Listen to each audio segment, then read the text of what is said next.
भाई साथियों, आज के समय में भारत देश के प्रयागराज में महाकुंभ चल रहा है और आप अपने सोशल मीडिया पे या किसी अन्य न्यूज चैनल प्लेटफॉर्म के जरिए प्रयागराज में चल रहे महाकुंभ से जुड़ी खबरों को देखते या सुनते तो जरूर ही होंगे। इस बात में बिल्कुल भी दो राहें नहीं है कि हाल ही में चल रहा प्रयागराज महाकुंभ एक से बढ़कर एक आकर्षण का केंद्र बना हुआ है, क्योंकि इस महाकुंभ में पूरे देश और दुनिया के लगभग 50 करोड़ आदमियों के साथ साथ कई अखाड़े, कई संप्रदाय और कई तरह के साधुओं का आना हुआ है। और इन सभी साधुओं में तो कोई चमत्कारी बाबा है, कोई अघोरी बाबा है, कोई हठयोगी बाबा है, तो कोई 3 फुट का बाबा है, तो कोई 9 वर्षीय बाबा है। और इन सभी बाबाओं के कारण आपको हमारे भारत देश के सनातन और वैदिक धर्म के बारे में देखने और समझने का अवसर जरूर मिला होगा। और इन्हीं सभी कारणों की वजह से सोशल मीडिया प्लेटफॉर्म पे ये सभी बाबा लगातार बहुत ज्यादा वायरल हो रहे हैं। और इन सभी बाबाओं के बीच एक ऐसे बाबा है जो सोशल मीडिया पे सबसे ज्यादा वायरल हो रहे हैं, और इन बाबा को आप बिल्कुल भी हल्के या पतले में मत लेना। और ऐसा मैं इसलिए कह रहा हूँ क्योंकि बहुत ही कम वर्ष की आयु में इन बाबा ने उन्नति की चरम सीमा को छूकर वहाँ से सनातन धर्म में वापसी कर ली है, जिस उन्नति की सीमा तक पहुँचने के लिए आज के समय के युवा दिन रात कड़ी मेहनत कर रहे हैं। और अपनी उसी मेहनत के आधार पर उस उन्नति की चरम सीमा तक पहुँचना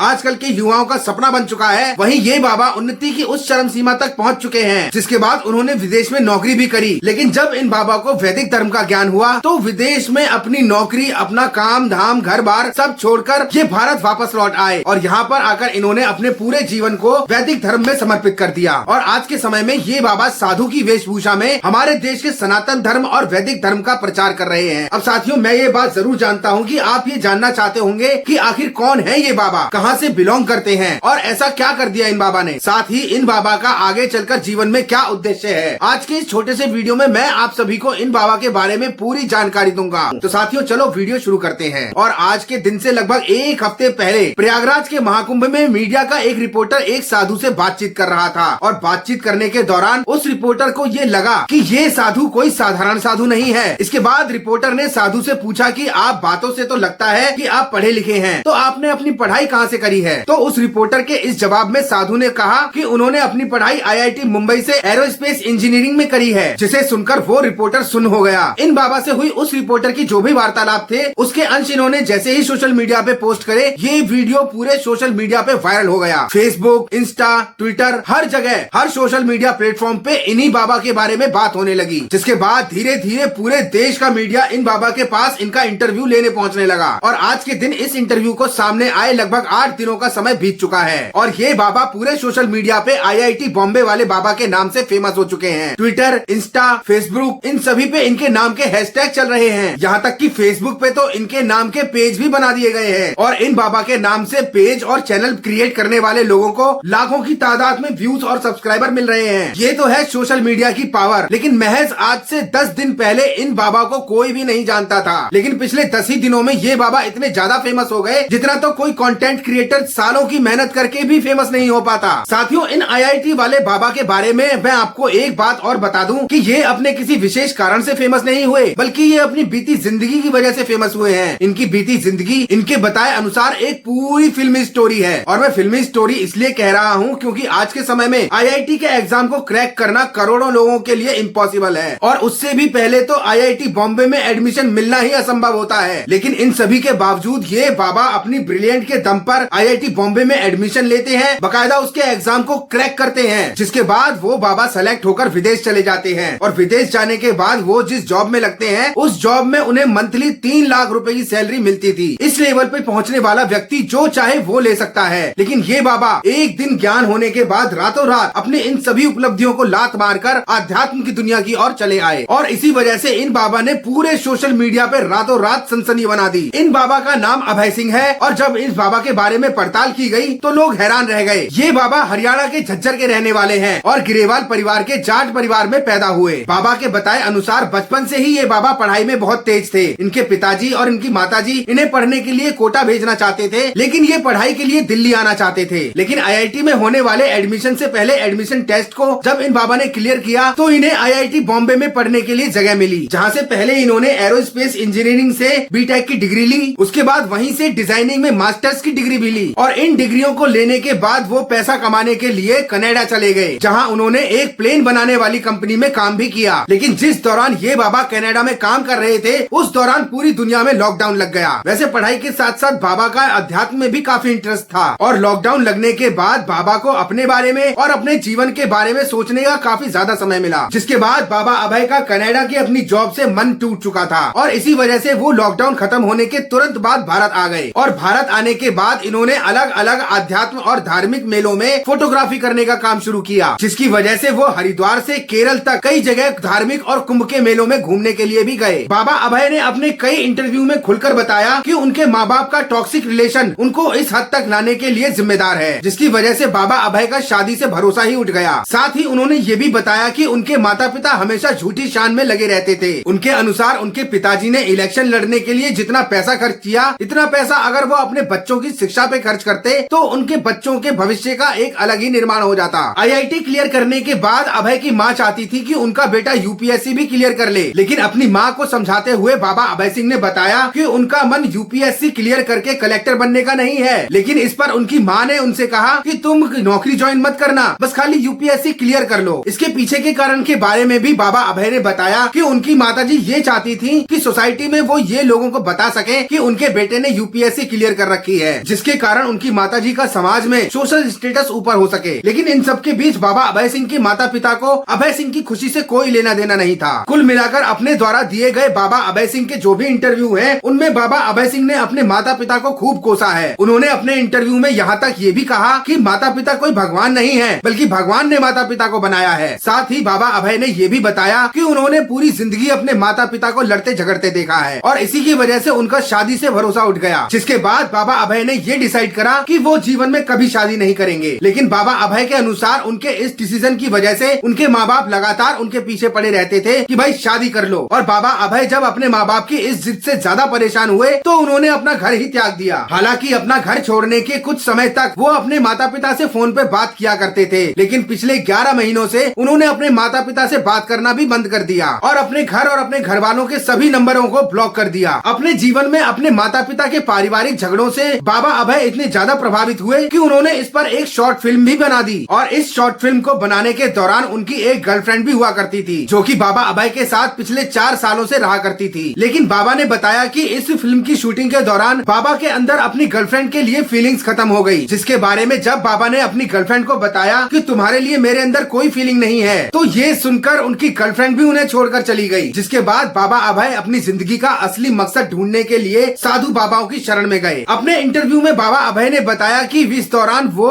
सदगुरु के ईशा फाउंडेशन आश्रम कोयम्बटूर में भी रहे थे, जहां उन्होंने साधना भी करी। इसके अलावा बाबा अभय ने भारत देश की कई अन्य जगहों पर जाकर अपनी तपस्या और साधना को पूरा किया। अब ये बात तो आप सभी जानते होंगे कि जो पहुंचे हुए साधु महात्मा होते हैं वो ऐसे ही किसी को शिक्षा नहीं देते। शिक्षा लेने से पहले उनके भक्त को उनके और जीवन के प्रति अपनी सिंसियरिटी यानी गंभीरता साबित करनी होती है कि हाँ वो उनके द्वारा दी गई शिक्षा को ग्रहण करने योग्य है या नहीं। मतलब कि उन्हें ये सिद्ध करना होता है कि वाकई ये शिष्य अपने गुरु से कुछ सीखना चाहता है। और बाबा अभय ने इस तरह की सभी परीक्षाओं को पास किया। उसके बाद उनके गुरुजनों ने उसे सन्यासी का नाम दे दिया, जिसके बाद अपने गुरुजनों के द्वारा भगवान शिव की शरण में जाते ही उन्हें अपने जीवन का मकसद मिल गया। अब यहाँ मैं आपको एक बात बता दूं कि हमारे देश के लोगों की ज्यादातर संभावित संभावना ये होती है कि जब कोई व्यक्ति संन्यास धारण करता है तो लोग कहते हैं कि यार ये किसी काम का नहीं है, ये पढ़ा लिखा नहीं है, ये कुछ कर नहीं सकता और इसीलिए इसने संन्यास धारण करा है, क्योंकि कोई भी पढ़ा लिखा व्यक्ति इस तरीके से संन्यास धारण नहीं करता। लेकिन बाबा अभय जैसा व्यक्ति जो कि IIT बॉम्बे से ग्रेजुएट है, वो अगर संन्यास धारण करता है तो इस बात को हमें बिल्कुल भी हल्के में नहीं लेना चाहिए। बाबा अभय अपने हर इंटरव्यू में भगवान शिव को ही सत्य क्यों बता रहे हैं? अब इसके लिए मैं जो आपको बताने जा रहा हूँ तो ये बातें शायद आपको अजीब लग सकती है, लेकिन इस वीडियो को एंड तक जरूर देखना, तभी इन बातों की गंभीरता को आप समझ पाएंगे। क्योंकि अगर हम इन बातों को जान गए तो हम ये भी समझ जाएंगे कि बाबा अभय जैसे व्यक्ति ने अपनी पूरी कामयाबी अपनी सारी दुनिया को छोड़कर शिव की शरण क्यों ली। साथ ही हम ये भी जान जाएंगे कि भगवान शिव की शरण में आके उन्हें शांति कैसे मिली। इसके लिए साथियों मैं आपको बताना चाहता हूँ कि हमारे सनातन धर्म में भगवान शिव को परम ब्रह्म माना गया है। मतलब कि ये सारी सृष्टि सारी दुनिया उन्हीं पर टिकी है। शिव ना तो कभी जन्म लेते हैं और ना कभी उनकी मृत्यु होती है, इसलिए भगवान शिव को शाश्वत और अनंत माना गया है। यहाँ मैं आपको बताता हूँ कि आप और हम जिस दुनिया में रह रहे हैं ये नश्वर है, एक ना एक दिन हमें और इस दुनिया को नष्ट होना ही है। लेकिन भगवान शिव नश्वर हैं, जो कि कल भी थे और आगे भी हमेशा रहेंगे। और इसीलिए महाकाल भी भगवान शिव को ही कहा गया है, क्योंकि वो कल से परे हैं। इसके अलावा मैं आपको बताऊं कि आदि गुरु भी भगवान शिव को ही कहते हैं। मतलब कि भगवान शिव ने ही ये दुनिया बनाई है और वो ही इस दुनिया को चला रहे हैं और इस दुनिया के संहारक होंगे। यहाँ तक कि हमारे भारतीय योग शास्त्र में भी कहा गया है कि कुंडली जागरण के आधार भी भगवान शिव हैं। मतलब कि आपको अपनी आत्मा को परमात्मा से अगर जोड़ना है तो उसके लिए भी भगवान शिव ही एकमात्र आधार हैं। मतलब कि ऐसी इच्छा रखने वाले योगी को भगवान शिव में ही ध्यान लगाना होता है। बाबा अभय अपने हर इंटरव्यू में जो एक ही बात कह रहे हैं कि शिव ही सत्य है, शिव ही अटल है, तो ये वही बात कह रहे हैं जो हजारों वर्षों पहले हमारे धार्मिक ग्रंथों में लिखी जा चुकी है और हमारे सनातन और वैदिक धर्म की परंपरा भी है। अब बाबा अभय के अनुसार हर इंटरव्यू में भगवान शिव के बारे में वही सत्य है, वही अटल है। इस तरीके से जो भी इंटरव्यू दिया जा रहा है उसे देखकर जो लोग, जो एंकर जिनकी बुद्धि इन बातों से परे है, वो यही समझ रहे हैं कि बाबा तो एरोगेंट हैं। जहाँ तक कि वो लोग तो ये भी कह रहे हैं कि ये बाबा तो पाखंडी भी हैं, इन्हें पता ही नहीं कि क्या करना है, क्या कहना है, जीवन में क्या ये करना चाहते हैं। इसलिए कई सारे न्यूज एंकरों के मुताबिक बाबा अभय सिंह भटके हुए लग रहे हैं। लेकिन ऐसे एंकरों के बारे में मैं सिर्फ यही कहूंगा कि ऐसे एंकरों ने अपने मोबाइल स्क्रीन पे रील को स्क्रॉल करने के सिवा इस जीवन के बारे में और कुछ जाना ही नहीं है। इसीलिए इन सभी न्यूज एंकरों का ये कहना है, क्योंकि महाकुंभ की भव्यता और दिव्यता पर जिस तरह से दुनिया भर के लोग फिदा हैं, अमेरिका से लेके सऊदी अरब तक के लोग महाकुंभ को कवर करने के लिए महाकुंभ में आए हैं और कर भी रहे हैं और जीवन की सच्चाई से वाकिफ होकर गंभीर भी हो रहे हैं। वहीं दूसरी ओर हमारे देश के सोशल मीडिया के जो एंकर हैं, उन्हें इन सब बातों के बारे में कुछ पता ही नहीं है। कुछ लोग तो बाबा अभय सिंह की रील और उनकी कवरेज को इसलिए वायरल कर रहे हैं क्योंकि उससे उन्हें व्यूज और सब्सक्राइबर मिल रहे हैं। अब इस बात पे मैं अपनी एक बात कहना चाहता हूँ कि जिस तरीके से हर माँ बाप ये चाहता है कि भगत सिंह जैसा बेटा पैदा हो, लेकिन अपने घर नहीं, पड़ोसी के घर, ठीक उसी प्रकार बाबा अभय सिंह ने जिस तरीके से अपने जीवन की उन्नति को हासिल करके बाद में अध्यात्म की शरण ली, तो ऐसा उन्होंने क्यों किया? अपनी उन्नति के सभी साधनों पे उन्होंने रातों रात ठोकर क्यों मार दी? इस बात के बारे में कोई समझना ही नहीं चाहता। कोई साधारण सा दिखने वाला बाबा आपको अनपढ़ और बेरोजगार लगता है, इसलिए आप उनकी बातों पे गंभीरता से ध्यान नहीं देते। वहीं कोई दूसरा ग्रेजुएट व्यक्ति भारतीय सनातन धर्म और उसकी परंपरा के बारे में कुछ कहता है तो लोग बड़े ध्यान से उसकी बातों को सुनकर उनकी बातों का अनुसरण भी करते हैं। तो भाई हमें बिल्कुल भी ऐसा नहीं करना चाहिए। हमें साधु महात्माओं की संगत जब मिले तो उनकी बातों को बहुत गंभीरता से, बड़े ध्यान से सुनना चाहिए, क्योंकि कोई ग्रेजुएट पढ़ा लिखा व्यक्ति दुनिया के बारे में बता सकता है, लेकिन ये अनपढ़ और सिद्ध योगी महात्मा जो बाबा हैं, ये धर्म और अपनी वैदिक परंपरा के बारे में बताते हैं। अब साथियों, इस वीडियो के अंत में मैं यही कहूंगा कि प्रत्येक व्यक्ति की अपनी स्वतंत्र अभिव्यक्ति होती है, जिसके अनुसार कोई भी व्यक्ति किसी भी विषय को अपने अनुसार कुछ भी समझ सकता है। लेकिन मैंने अपने जीवन में इस महाकुंभ के अवसर पर इन बाबाओं को सुनकर जो समझा, उसे अपने शब्दों में डालकर आप तक पहुंचाने की एक छोटी सी कोशिश करी है। अगर ये वीडियो आपको पसंद आए तो इसे लाइक करके अपने सर्कल में जरूर शेयर करें। चैनल पे नए हैं, अभी तक सब्सक्राइब नहीं किया तो इसे सब्सक्राइब करके बेल आइकन पे क्लिक करके ऑल पर भी जरूर क्लिक कर लें। तो मिलते हैं अगली किसी नई जानकारी भरे नई वीडियो में। तब तक आप सभी खुश रहें, सेफ रहें, स्वस्थ रहें।